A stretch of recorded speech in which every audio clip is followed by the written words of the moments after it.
Well, here we are out on the patio. Most of my house plants I keep outside during the summer, and they really enjoy the humidity and the heat. I just keep them relatively shaded. They get some morning sun. Got some mature trees that lets filtered light pretty much down, but they're protected from the afternoon sun. So they do really well against this wall. So we'll just go through each one. This plumosa asparagus fern has really done awesome for me this year. Biggest thing I'm doing differently is watering it just a little bit every day, so it's getting consistent moisture. And of course the lighting I think is just right. The area against this wall just gets the perfect amount of light. I did bump it up to a larger pot size earlier this year. I think that also helped. A little bit of fertilizer, not too much. So the next one here is Baltic Blue Pothos, and it has just gotten so long. You can just see how long each of those vines have grown, and I'm really starting to get a lot more of these split leaves on here, which is cool. It makes me think of Monstera, but it is a pothos. So I've got some of this growing in out of a fish tank also inside, and it's doing well there. And I think I'm going to end up taking some cuttings before too long. I also thought about just hanging this above the stock tank pond in the greenhouse and letting these kind of touch the water, and they'll root of course that way as well. But got a silver sword philodendron, and that's a new plant for me. I just got it earlier this spring. It's really taken off, and not doing anything special to it, just watering it every other day or so. Mostly because of the heat that we're in right now. It needs water a little bit more frequently, but if you're just growing this in the house, you just need indirect light and water maybe once a week. It just doesn't take much. And then the next one here is called Jungle Boogie Philodendron, and it's taken off this year. I've had it a couple of years now, but yeah, it's really taken off now. And it's got these serrated leaves, and each leaf gets really long. I mean, that's like almost 20 inches long, so that's pretty cool. And it's not really a vine, but it does kind of have a similar growth habit to an extent anyway, so it does require a little bit of support. Just got this board in the back supporting it, and this is actually a bloom that's about to open. It's a flower, kind of has a spathe-like flower similar to peace lily. Above it here we have Monstera adansonii, and I cut these vines way back earlier this year. I mean, because it was about as long as the pothos is now, and I trimmed the vines back and propagated several of them. Next to it we have Brazil philodendron, and I need to propagate some more of this. I'd love to get more of this growing out of some of my tanks.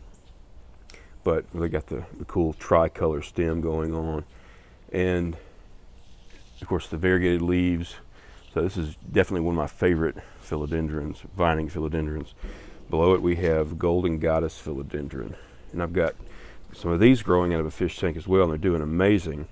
And this is the first time I've actually grown one against a pole like this by itself, instead of having several together. And of course, when you grow many philodendrons this way, the leaves just get huge, and so that's definitely the case here. Those leaves are really stretching out, but this is another one of my favorites. I really like this one. It's hard to beat that color. My spider plant is really needing to be bumped up to a bigger pot size. It's definitely a little too root bound, so it's a little stressed out. Plus, it's probably the summer heat as well stressing it out, but I think mostly just needs a bigger pot size. But it's starting to send off multiple runners here, not just one runner coming down, but multiple, so that's really cool. So whenever I need to grow this out of some of my tanks, I just come snap off some of the babies here and get them started in the water, and they just take off that way. Neon pothos here. It's going to need to be bumped up, I think, to a bigger pot size as well. And I've got some cuttings that I propagated and growing in this pot to grow up the pole. And these are some cuttings that I propagated last fall, I think. And Haven't decided what to do with those yet. Got another plumosa asparagus fern. And I've got, this is supposed to be a sweet Kate spiderwort, but it's definitely not sweet Kate. It should be chartreuse, similar to the pothos, and it should be a neon color, but it's not. So I think I got hoodwinked on that one. We've got a bromeliad back here. It's actually getting a little too much sun, I think. It's starting to lose some of its color, but it is putting on a good bit of new growth. Probably need to move it to the shade. And then we've got dragon tail, Rhaphidophora, and I've actually just got this in the spring as well. And it's eventually going to get much bigger. It's going to be kind of a vining plant similar to philodendron, and it'll have the split leaves. The split leaves will be similar to the Baltic blue pothos, but they'll be bigger, of course. And we have a Prince of Orange philodendron. I just got this one as well in the spring, and it will eventually get larger leaves, similar to the Golden Goddess, but they're going to have, the different colors, the orange, green, yellow, and everything. So Marble Queen pothos down there. It's another good one to grow out of a fish tank. And then down here I've got just some smaller plants, some getting started, some Swedish ivy, and then a Cebu blue pothos. Got an orchid back there that needs a little help, and then another bromeliad and bird nest fern, kind of a rescue plant I'm trying to nurse back to health. And then this is a cutting from the jungle boogie philodendron. So it will eventually look like this in a couple years, maybe several years. And this bird nest fern I've had for 3 years now, and it's been doing really well this summer. It was starting to get a little too much sun. I believe got a little bit of sunburn, so I moved it to a more heavily shaded area. And then here's some smaller bird nest ferns. These are also rescue plants that I'm trying to bring back to health. Got some horsetail that I've been growing in this container for a while, and I got it lined so it holds water. Holds a good bit of water, which is what these plants love. But I'm still able to grow a coleus, which typically needs well-drained soil, but the coleus is doing well here as well, and it really likes this spot. Creeping Jenny that is growing in the bottom, the golden Lismachia. This is what happens when you have multiple days of 100 degrees and it gets afternoon sun. It just kind of burns up. But I am starting to see some new growth. We've had a few days of slightly cooler weather, and we've got new growth coming out, so it's going to recover. It's a matter of time. This is a gardenia that I have growing in a pot, and banana tree. Yellow shrimp plant. Now this is really grown as an annual. It's a tropical, flower, grown as an annual in most parts of the U.S. And I think it would have to be in probably zone 9 or 10 for it to actually survive and be perennial. But it really makes a wonderful plant for hummingbirds. The hummingbirds just love feeding out of these flowers. And this is one of my favorite patio plants, just because it's so striking and so unusual. I have a dragon wing begonia next to it, which is not doing too well. This has been a tough year for my begonias, and I'm not really sure why, other than just the intense heat. But normally this thing would be so much more full and loaded with red flowers, but this year's just been a struggle. I've also got some spider plant growing in the bottom, some wandering Jew, ribbon bush, Muhlenbeckia platyclada, I believe. And this is one that I've also grown out of a fish tank, and I've got one in the greenhouse. We'll look at it in a few minutes. That's over 2 years old now, and it's about this size, so it doesn't get as big growing hydroponically, but it still is it's such an interesting plant with the flattened stems and the kind of triangular shaped leaves coming off of it. So I'm really enjoying trying this plant out, whether it's in a pot or in a fish tank, because it's just such an interesting plant, such a unique plant. And here is one of my canna lilies This one's called Cleopatra, and it it's going to flower again pretty soon. It's got a red and yellow flower to it. And so each stalk is going to come up and bloom, and it's actually grown up and bloomed one time already this season.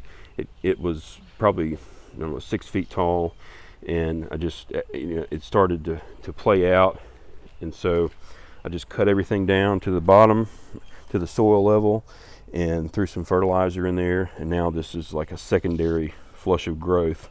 Outside of the greenhouse, I've got some more canna lilies. This one is a Bengal tiger canna, and it's got solid orange flowers, which are going to be opening again pretty soon. But I just got this in the spring, and it was, when I first got it, it was about the size of this one shoot right here, and has since sent up multiple stems. It's been just big and beautiful all summer, and I've cut a few stems back after they grow up and they flower, and they start, the leaves start to deteriorate. They start getting eaten by caterpillars and things like that. So I just cut it back and throw a little fertilizer on it, and they just put on a secondary flush of growth. Similar thing with this Tropicana. It sent up a few larger stems. You can see where I cut one back, but it's got some smaller shoots coming up too.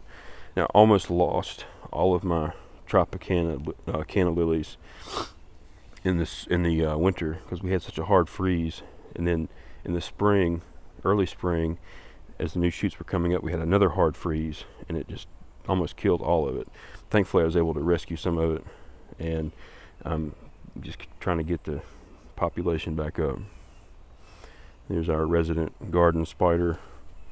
These are such cool spiders. I'm really not too big on spiders in general, but these are definitely an exception, because they're just so fascinating, and they stay on their web. You don't have to worry about them wandering around.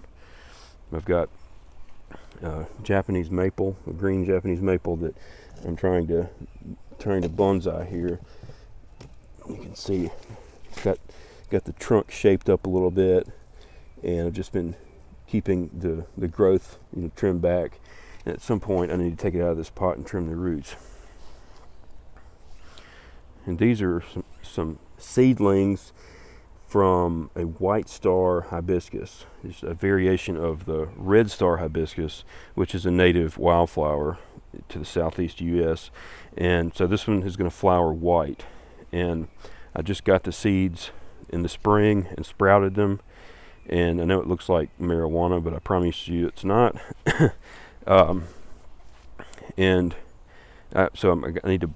I need to transplant these at some point, because they've really gotten pretty big.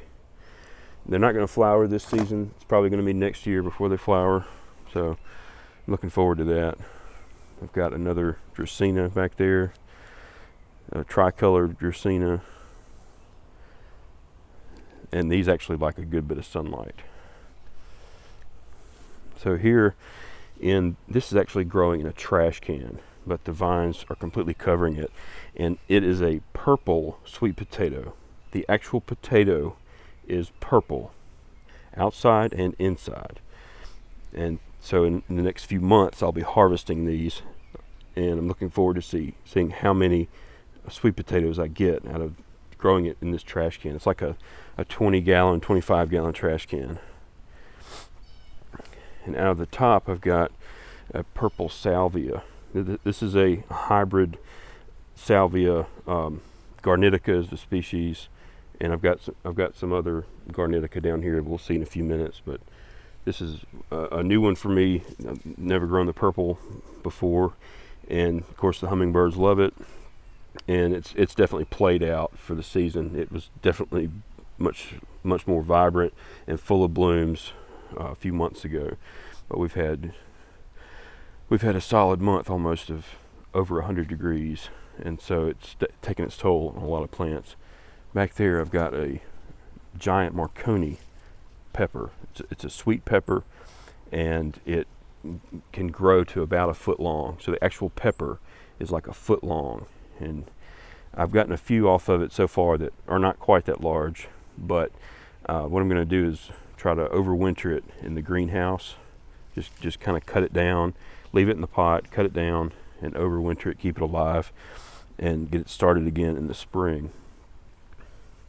Back here we've got the dwarf umbrella sedge. I know it doesn't look like a dwarf, but it's actually raised off the ground a good bit, and it's in a container. So the actual height of the stalks is probably about 4 feet, which is the max height of dwarf umbrella sedge. But that's a great pond plant. It's also great growing out of a fish tank. Does really well in that kind of environment. And below it we have the false bird of paradise, and it's a heliconia, yeah. And it takes all summer for them to grow up, and they just start blooming in late summer here. So it's definitely worth the wait though, because it's such an exotic flower. But these I have to keep in the greenhouse as well. They're definitely a tropical. Next to it we have some plumbago, which is an annual for us, an annual flower. I'm thinking about trying to overwinter these in the greenhouse. I'm not sure yet. I've also got some more cannas, coleus, jewel of opar, and my hibiscus have kind of struggled this season, mostly because, well, two things. They got hit really hard with caterpillars, with the sawfly caterpillar. And then I've got some vines over here that I'll tell you about in a minute that have slowly been encroaching and covering up the hibiscus. So I'm hoping the hibiscus can survive the season. I think it will, but I'm still getting an occasional flower. And of course I've got a lot of seeds to collect, these little seed heads, and get some other ones started for the next season. And I'm just now noticing another garden spider, another banana spider. So that's really cool. They really are excellent pest control. Got a Mexican petunia blooming here.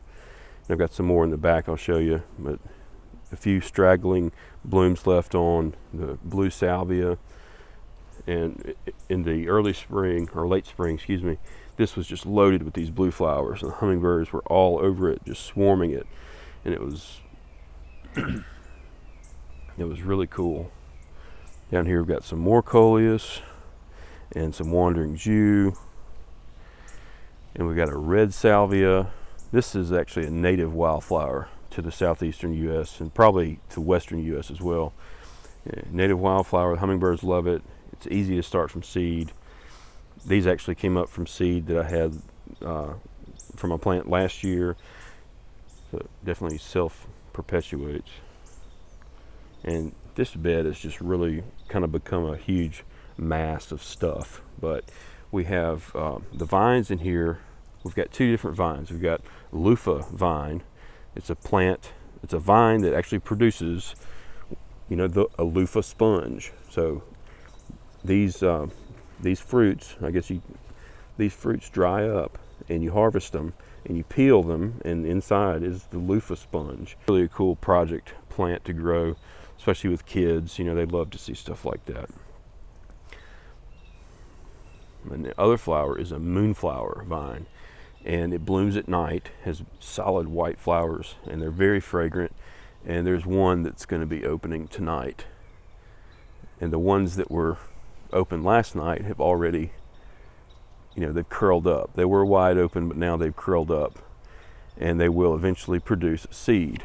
Here is the seed pod of the moonflower. Inside are the just black large seeds, which are also very easy to germinate. Highly recommend that plant. You just want to give it plenty of space, plenty of climbing space. This trellis is probably, 6 feet long and about 5 feet tall, and it's just not even enough room. It just needs a long fence or something structural to grow on. And down here we have Malabar spinach, which is a Asian style spinach, warm season, and it's a vine. It produces these giant leaves which taste very much like spinach. You cook them the same way, just harvest them. You can chop them up or leave them whole. You can saute them, and they taste very much like spinach, and they're nutritious as well.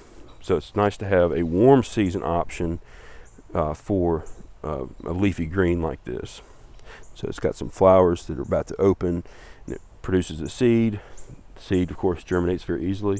So if you live in a hot area of the world and you struggle to grow spinach like I do here in the deep south, then this is a good option because it grows through the summer. So in this tank we've got, of course this is my grow out tank for my bumblebee platies. I've got a pair in there, and they've been breeding and got several babies in there. But the aquatic plants in there are guppy grass and Java moss and Italian val. I've got a little bit of algae to clean out, and I'm trying out the water sprite as a planted substrate plant, and it just hasn't been doing that well. Now this light is just for display purposes for this video. I don't keep this light over the tank. This is all getting just sunlight for most of the day, but it is shaded. It's not full-blown sun. Anyway, but the riparian plants, of course I've got some peace lilies that I'm trying to nurse back to health. They really struggled from the cold weather, the cold winter that we had, and even though I was able to keep the greenhouse heated pretty well, a lot of the plants growing in the stock tank pond did struggle because the water temperature got low. So I think this winter I'm going to put a heater in the tank and not just try to rely on heating the air. But I've got some white lucky bamboo back there, a few cuttings of golden goddess philodendron growing. It's going to be growing up the back and onto some of the driftwood hanging down and onto the rafters. And this is the ribbon plant that I was telling you about earlier. And this is about 2 years old, and 2 years growing in the water, 2 years growing hydroponically, and it's been doing great. These are actually the roots of it. It's got real dark, fine roots, and it's just now putting on some new growth now that the weather's cooled down a little bit. So all this is new growth. This long stem right here is new over the past few weeks even. So it's really responding well to the cooler temperatures, or slightly cooler temperatures, as is the case for a lot of plants. So down here, these 2 10 gallons, I'm just trying to get some aquarium plants growing. I've got Pogostemon stellatus, narrow leaf Pogostemon. I've got a dwarf water lily, Nymphea, and there's a couple of small water sprites in here. But again, they're just not doing as well. I think it has a lot to do with maybe the water. My water's too hard or something. Got some Java moss in the back there, and I got a cutting of Bacopa that I'm trying, Bacopa caroliniana. I'm trying to get that going, and got Rotala growing in this other tank, and some guppy grass and Java moss and everything. But these are just going to be strictly for aquarium plants, and so eventually they'll be full of aquarium plants, and they've got guppies in them now, but I think I'm going to end up treating these more like quarantine tanks or just grow out tanks for strictly aquarium plants. Got some red root floater growing in there, and this is the 55-gallon guppy tank. This is just strictly guppies in here, and I recently trimmed back the water wisteria, but it was completely filling up this tank. It was just so dense, and it was amazing, and I hate that I didn't take any pictures or shoot any video of that, because it was like the best looking stand of water wisteria that I've ever had. And of course the guppy grass is really exploding in this tank, which is very appropriate, but it's really taken off for me this year in this tank, but also in the 29-gallon over there that we looked at a few minutes ago. But the riparian plants I've got growing in here are red mangrove, and they're actually being supported right now with Apothecary Duo. I've got another one just being supported with rubber coated wire tie gear tie, and that works fine too. And eventually they're going to have the prop roots sent down, and they'll be able to support themselves. And you can see some of the prop roots coming down back there. So they're making their way slowly but surely, and they're putting on, you know, a lot of the good new leaf growth. So that's good to see. So I've got some cuttings here of syngonium and pothos growing back there. And of course this plane's going to be too loud. But this monstera that I'm growing in the back has actually put on 2 new leaves over the summer. This is the first leaf it put on, and then more recently, just in the last few days, this brand new leaf has opened. And so it's sending out a lot of new roots. You can see the roots coming down the back of the tank, and of course they're filling up the corner behind that water wisteria and growing down in the substrate, and that's what I want. That's what I like to see. So eventually I'm looking forward to this monstera just growing up and covering that rafter, and I think that's going to be really cool. I've also got some ram's horn snails in here, as well as pond snails, and I'd like to get some Malaysian trumpet snails as well, just to help churn up that substrate, aerate it a little bit. So this is just a new tank that I set up, just a storage tote. And this area, I had one of my jungles in a box. It's actually this one right here. I had it in this area, but it was struggling early in the summer. We had an abundance of rain, an overabundance of rain, and it was just really hard to manage the humidity in the greenhouse, and had mold issues. And so that corner, for whatever reason, the air circulation was not very good. Now, I've got this fan that circulates, but this little corner was not getting good circulation. So I just recently, you know, moved this box away. You can see the plants aren't doing very well at all. Some are doing okay, but really needs a lot of help. So don't know what I'm going to do. I may take the plants out and just put them back in separate containers. But anyway, I decided this spot's going to be better suited for another tank, and this will be probably just another grow out tank, or eventually something, you know, to breed some fish in. But I just set it up a few days ago. This 110 gallon stock tank, it's really done amazing over the summer, considering the challenges that it has faced.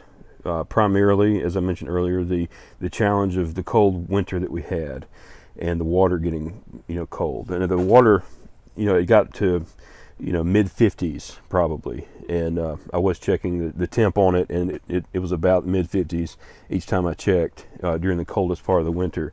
And so, you know, the fact that all these plants survived that, I'm really amazed, because these are all house plants. These are all terrestrial plants that are just growing hydroponically in the water in this stock tank. And you know, many of them are multiple years old. Like this monstera is 2 years old, and many of the pothos vines, the parlor palm, and the parlor palm's been putting on new growth, and it looked kind of rough earlier this year, but I've got to trim some of the older leaves off. But it's you know, it's making a good recovery. Same with the peace lilies and the syngonium. They weren't looking as well, but they're doing great now. And I wanted to show you this. Man, this pothos back here has really gotten huge. These leaves are just amazing. Like this one down here is probably as big as 2 of my hands put together. But it's growing in the water, but then it went down to the ground. It sprouted roots, so it's rooted in the ground and in the water, and it's just been slowly growing up this corner. And so I'm going to train it to grow along the rafters, and that's going to be really neat. Now we've got some peace lily in the back, and some red Chinese evergreen, and we've got 2 money trees back here, Pachira aquatica. And this one, I think it has recently tapped into the substrate, because it's suddenly like twice as tall as the other one. They were both about the same for a while, but then this one just shot up within the past few weeks. So that's really cool to see. And it's taken a long time. I mean, these trees are almost 2 years old. And of course, they're a lot smaller than they would be if I had them, growing as a house plant. But I wanted to see how long it would take to get those roots down to the substrate. And now it looks like they've made it down there, and the tree's really taken off. So that's good to see. And I've got some more red mangroves in here that I need to figure out what I'm going to do with them. A couple of them I'm going to leave on that side and let them grow up kind of tall. And of course, they've got a mud substrate in the bottom. It's a dirt substrate, but covered with sand, and they're really going to love that. Now, in this tank, I'm going to go ahead and feed them, but I've got some guppies, and there's 3 goldfish. And these goldfish I put in this tank back in January of this year. So it's been 8 months, and they're really doing well. I mean, I don't run a pump or anything in here. This is just all, stagnant water, basically, just loaded down with plants. And, all the fish just seem to be doing well.